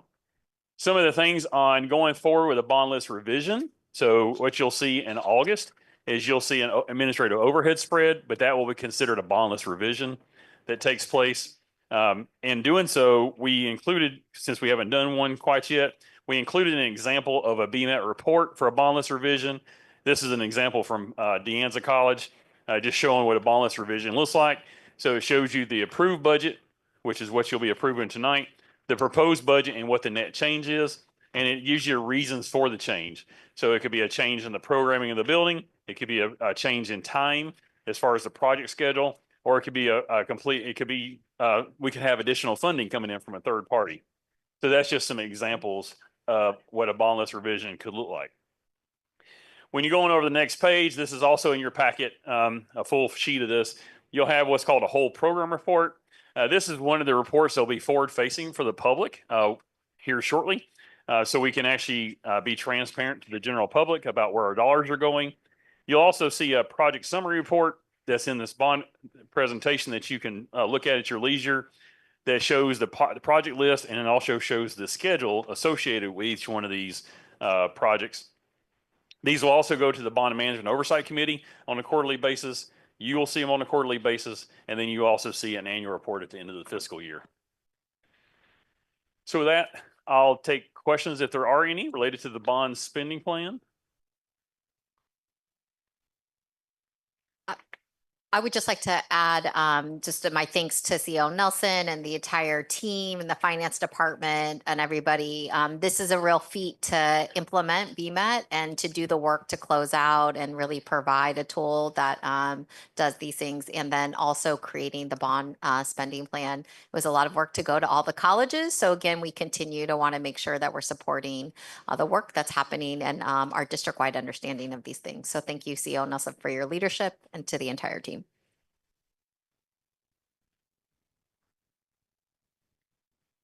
There's no questions. Can I get a motion? Move approval. Second.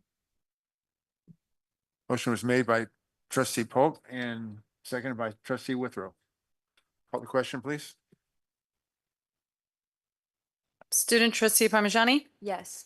student trustee Byrne, Yes. trustee Withrow, Yes. trustee Gonzalez Ewan, Yes. trustee Napoli Bellarice, Yes. trustee Delphine Polk, Yes. trustee Johannes, Yes. trustee Gonzalez Brito, Yes. trustee Quinlan. Yes. Motion passes.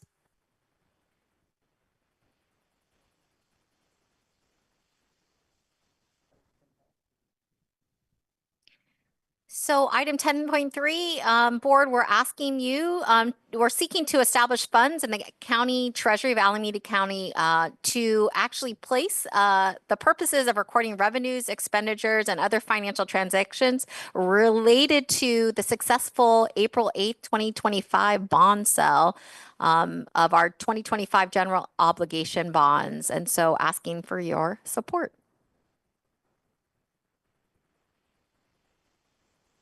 Is there any discussion? Questions?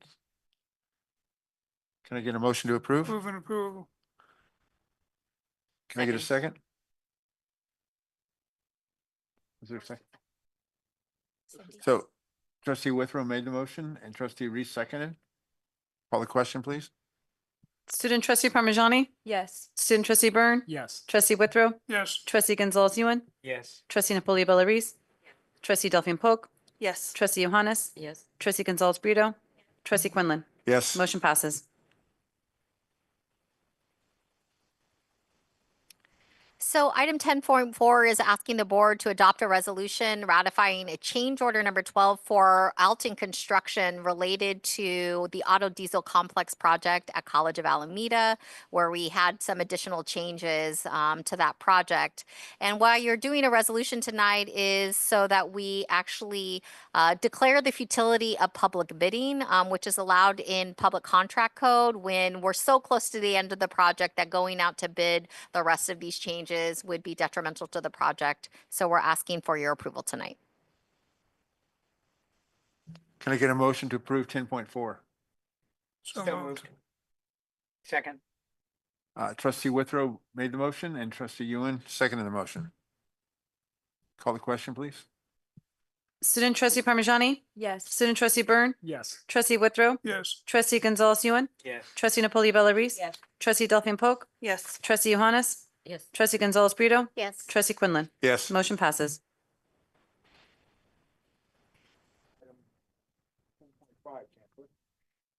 So 10.5 is similar to item 10.4, but this is related to a change order number 5 for an agreement with WE Lyons Construction Company for the Laney College fabrication workshop relocation project, which is closing out. And so again, because we needed work done, we're asking for a same declaring the futility of public bidding per contract code. Move approval. Second. Trustee Ewan made the motion and trustee Reese seconded the motion. Any discussion? Call the question. Student trustee Parmigiani, Yes. student trustee Byrne, Yes. trustee Withrow, You. trustee Gonzalez Ewan, Yes. trustee Napoli Bellarice, Yes. trustee Delphine Polk, Yes. trustee Johannes, Yes. trustee Gonzalez Brito, Yes. trustee Quinlan. Yes. Motion passes. Item 10.6, Chancellor. Great. So thank you, trustee. This is a 5-year agreement with ADP that addresses an ongoing pain point related to benefits administration and statutory leave management in the district. The transition to this benefits administration will allow us to provide current employees and retirees with dedicated customer service agents and the ability to manage benefits and benefits election using their smartphones, 21st century services, and other ability to apply for leaves online. The transition will save us funding and ensure the district is compliant with applicable federal and state regulations. Move approval. Can I get a Second. second? Trustee Ewan made the motion. Trustee Withrow seconded the motion. Any discussion? Call the question? Student trustee Parmigiani, Yes. student trustee Byrne, Yes. trustee Withrow, Yes. trustee Gonzalez Ewan, Yes. trustee Napoli Bellarice. Yes. Trustee Delphine Polk, Yes. trustee Johannes. Trustee Gonzalez Brito, Yes. trustee Quinlan. Yes. Motion passes. Trustee sorry, Chancellor. Item 10.7. Doing great. So board, this is a second reading of the listed below board policies that you reviewed at the last meeting. Move approval. Second. Trustee Ewan made the motion. Trustee Withrow seconded the motion. Any discussion? Call the question, please. Student trustee Parmigiani, Yes. student trustee Byrne, Yes. trustee Withrow, Yes. trustee Gonzalez Ewan, Yes. trustee Napoli Bellarice. Yes. Trustee Delphine Polk, Yes. trustee Johannes, Yes. trustee Gonzalez Brito, Yes. trustee Quinlan. Yes. Motion passes. So on item 10.8, I have a conflict of interest. I have to recuse myself. I have investments that are covered in this report. Thank you, President Quinlan. So we will consider item 10.8, consider ratification of the payment warrant report for the period covering March 1st, 2025 through March 31st, 2025. Move approval. Is there a second? Second. Any discussion? Okay, call the question. Student trustee Parmigiani, Yes. student trustee Byrne, Yes. trustee Withrow, Yes. trustee Gonzalez Ewan, Yes. trustee Napoli Bellarice. Yes. Trustee Delphine Polk, Yes. trustee Johannes, Yes. trustee Gonzalez Brito, Yes. trustee Quinlan. Oh, sorry. Abstain.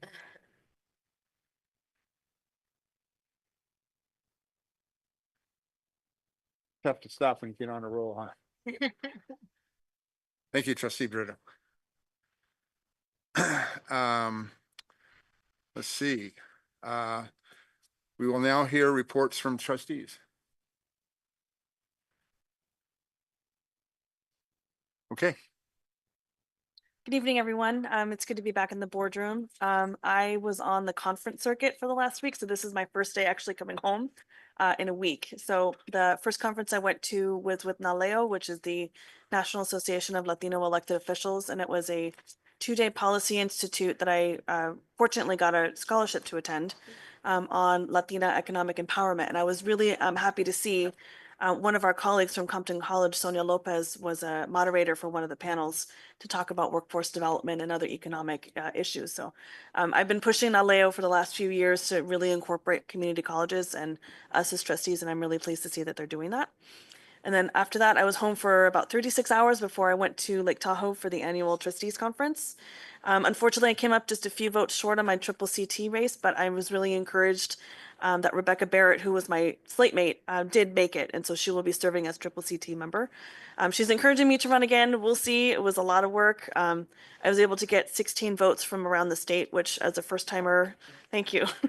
And someone who got elected in the pandemic and wasn't able to really forge those connections until the last couple of years. I felt like I worked really hard and I was proud of where I stood. And then to that end, the Under 45 Caucus, we are going to be officially chartering with the CCLC, the league, and we'll have our first meeting in November. We've been unofficially meeting offsite at conferences for the last couple of years, but I think we're going to officially incorporate and continue to push the league to serve our interests. And so we're going to start that with Rebecca Barrett's term on CCT. And that's my report. Any other trustees? Okay. All right, so first I want to, most of it has already kind of been said. So Chancellor already mentioned the Peralta Colleges Foundation, where it was the meet and greet, which I thought it was more relaxed than I thought it was going to be relaxed as a meet and greet, but it was like a full presentation. It was wonderful. We had a champagne toast to Lenise, who's the thank you, former executive director of the Peralta Colleges Foundation. And it was cool to see also community members around that kind of had nothing to do with Peralta, but wanted something to do with Peralta. And so that was nice to see people learning about this event and just showing up. I was actually able to meet a few people who really want to work with us in the future. So they weren't able to make public comment today, but hopefully the next meeting they will. Secondly, I too witnessed the red bottoms at the sneaker ball that executive director Pridgeon wore. They were turquoise. I think they were like ostrich skin or something. I don't know. He didn't win. He left early. Apparently his child is more important. But someone else won and it was lovely. It was lovely. And thirdly, lastly, I don't know how I found this, but at Berkeley City College, there is the East African Student Association, which is mostly comprised of Ethiopians, Eritreans, and Kenyans. Of course, there can be Ugandans, Somalians. But that's what they said they were mostly comprised of. They had, well, I don't want to give it away yet, but in connection with UC Berkeley's Ethiopian Eritrean Student Association, they had a wedding to marry the two student clubs. And it was cute. And I don't want to like downplay it by calling it cute, but weddings are cute. It was cute. They did it in a very traditional way. Because it was with the UC Berkeley at UC Berkeley, their Eritrean Ethiopian club, they did it in the Ethiopian and Eritrean fashion where you wear the velvet robe and you come in and you look kind of like royalty, you do a whole thing. And we had the traditional dancing, traditional food, and it was lovely. That was on April 27th. I kind of went incognito, just said hello to some folks. But just a wonderful time, and I hope to see more students enjoying themselves and more connections as well, because I believe they were making connections in order to be able to, transfer and figure out how it's done, right? So it was just lovely. That's it. Thanks. Steve Withrow? Just a couple quick things on the conference over the weekend. There was an excellent presentation on developing a program for apprenticeships and combining it almost like Northwestern University out of Boston for taking individuals where they work half-time, go to school half-time. But it's under a program basis with the community colleges, and it's something I think we should take a look at. Then there was 2 sessions that were very good on focusing on baccalaureate degrees, baccalaureate pathways, establishing bachelor's degrees at the community college level. And I asked for copies of the slides, if you will, so that I can, once I get them, I'll pass them out to the individual board members. But there's there was one last thing. There's an economics professor gave a really good talk on economics, especially as it applies to community colleges, especially as it applies to shrinking population.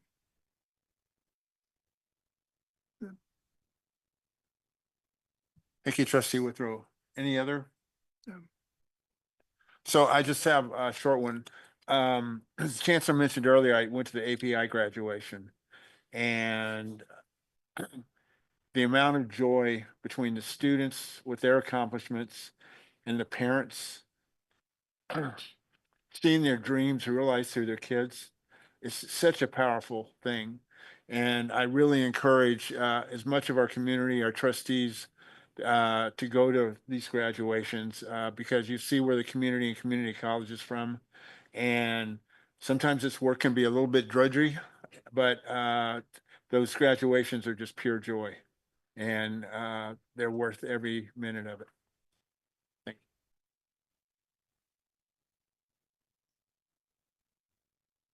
Go ahead. Thank you. As the chancellor mentioned, both trustees, trustee Quinlan and I went to the Asian Pacific Americans in Higher Ed conference that was right here in Oakland a few weeks back. Sadly, next year we're going to be in Southern California, and I'm a little worried, frankly, about moving the venue. Okay, we'll see how it goes. Chancellor Gilkerson did an amazing job. One, just welcoming people to the area and playing host, but then also doing a panel with our former Berkeley City College president, Rowena Tomaning. Boy, they're really quite a duo. Get them together. I mean, individually, they're pretty special, but get them together, and it's kind of unstoppable. You know, I find that the most powerful aspect of going to conferences is seeing work that's being done around the state and around the country. And I think that what we're seeing right now in this extraordinary time of political unrest is that people are moving and figuring out how to be more proactive. And that's really what I saw happening, and where I spent most of my time is just trying to figure out, all right, we actually have power if we use it. And so, you know, I really appreciate Trustee Delphine Polk's work putting together a under 45 caucus. I'm a little late to be in that one. Yep. You can be in but LA, it's all good. You know, I it's what happens when you've been there for 20 years. You miss the ticket. But we made significant headway on incorporating a progressive caucus within the California Community College League, which has never been done. So I think we're going to see some changes in this organization. And Deanna, I really encourage you to run again for the board. I think that we can make this league significantly more representative of the districts in the state and the student body and the constituents that the league serves. The league is not what it was 20 years ago. It really is not what it was. And so that organization is changing, and we're the people who are doing this. So I look forward to continuing that work. Thank you. That everybody? So just to remind people, tonight we're closing the meeting in honor of Dylan Merritt and Linda Kay. Oh, sorry. Jumped the gun again. Announcements, please. Okay, first, love your future I enrollment. apologize. Point of order. I apologize, Vice President Brito. Typically, the student trustees always make a report as well if they wanted to. Oh, I didn't. Oh, really?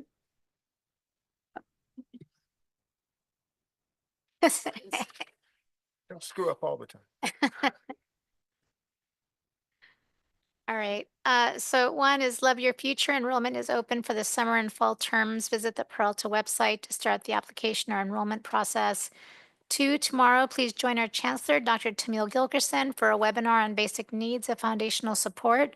The webinar starts at 11 a.m. on Wednesday, May 14th. Visit the Peralta homepage, events across the district section to find the registration link. This webinar is sponsored by the Community College Higher Ed Access Leadership Equity Scholarship at San Diego State University. 3, the Citizens Bond Oversight Committee will meet here in the boardroom tomorrow, May 14th from 5:30 p.m. to 7:30 p.m. Graduations are here. Come help us celebrate student success. For a list of all the upcoming graduations, please visit peralta.edu/graduation. All graduation events are free and open to all, but please check the website for details. The list includes Raices, the district-wide Latinx graduation celebration at Berkeley City College tomorrow, May 14th, starting at 4:30. The 17th annual African American graduation is on Saturday, May 17th at 11 a.m. at the Evergreen Missionary Baptist Church. The Lavender graduation will take place on Tuesday, May 20th at the College of Alameda Building H, starting at 5 p.m. And finally, the Merritt College commencement is on Wednesday, May 21st at the Paramount Theater in Oakland, starting at 5:30 p.m. There's more. Berkeley City College commencement is on Thursday, May 22nd at the Laney College Football Stadium from 10 a.m. to noon. The Laney College commencement is Friday, May 23rd at the Laney Football Stadium from 10 a.m. to noon. And College of Alameda commencement is also Friday, May 23rd at the COA Soccer Stadium from 3 to 5 p.m. Thank you, trustee. So now we'll close the meeting in honor of our two recently passed away members of the Berkeley City College faculty, Dylan Errett and Linda Kay. Moment of silence, please.